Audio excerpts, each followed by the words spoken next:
Technology in itself is not the answer, it's what you do with it. Facebook has 200 million users this day. And they're very aggressively looking after businesses as a way to create connection. Most businesses today have to face with a workforce that is the most diverse than it has ever been. What we see, Gen Xers, Boomers, as just a tool. This is a central tenet on how they actually allocate their time to interact with other people. And interact they do. And interact they do. The majority of workers today are boomers, and they also tend to be overwhelming the executives, and yet Generation X, which are people in their 30s, and Generation Y are actually present as well, and they each bring their own issues to work. When you ask them, who are the person you admire the most? And the answer is almost exclusively the family, meaning the parents. There is a reason, folks, they're staying with you, with us, until the age 25, 26, 27, 28, 29, stop me whenever you want, 30, 31, 32. I know a 33 years old still living with a parent.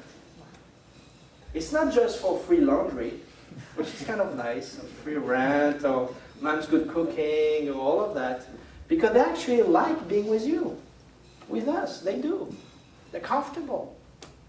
They're very comfortable. Yes? You can't be talking about my kids. Of course not. So what we do is we help them go through that and actually train, and through workshops, through a lot of dynamic training sessions, the ability to actually get this knowledge throughout the corporation so people can work better and more importantly, be more effective. There are absolutely monstrous differences between Generation X and Generation Y. Most stresses, and that's kind of an important point, most stresses in a workplace do not occur between Boomers and Gen Yers. Boomers are like, oh my God, Facebook, MySpace, Twitter just killed me. Doesn't matter. Just do whatever you want to do. Gen Xers think they understand the tool, and they do. But there's a big difference. Gen Xers are the ones that will read the blog. They'll be okay using the blog. But Gen Yers are the ones that will actually create the blogs or the tweets. They are the ones that will give their opinion whether people want to hear it or not. It's irrelevant. Opinion has to be given. Traditional way of doing business is basically being challenged today. And those tools help businesses grow faster and better. They just need to be very, very worried about the success of the day, the soup du jour. You have to really stay with tried and true techniques, and that's kind of what we help bring to the balance.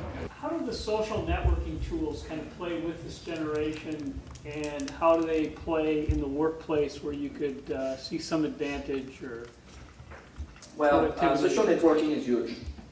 There's no question about it. It's really getting mainstream now. In the last 9 months, more people over 30 years old have signed up with a new Facebook account. Facebook, who knew? Than people under 30 years old. So there is no question that social networking is very important. The question is, how do you leverage that for employers today? For certain companies, it's just not appropriate for them yet to be on Twitter. For other companies, it's actually the start of a business plan and a business model that will actually make a difference, and at the end of the day, generate revenue. So we're very practical in our approach. Before they've applied for your position, they've looked on your website, they've Googled you, they've done your Facebook, they know all about you. Yes. That's why it's important to have that Facebook page. Yes. Because And when if you you say, want them to come in the door, you're going to have a presence there. yeah, and this is actually what this slide is about behind me. You really have to be the business. If you're hiring kids out of college, you have to understand that about half of them are not really ready and committed to your company. Good potential employees are not going to even look at your website, because what is your website today? Exactly. So anything wrong about your company on your website? I don't think so. So therefore, they're not going to think it's very accurate. But they will Google yourself. There's a website called Twilio, which actually look for your company, and every time somebody tweets about your company, you will know about it. And that's really nice, because the tweeting experience, which is limited to 140 characters, most people are very direct about it.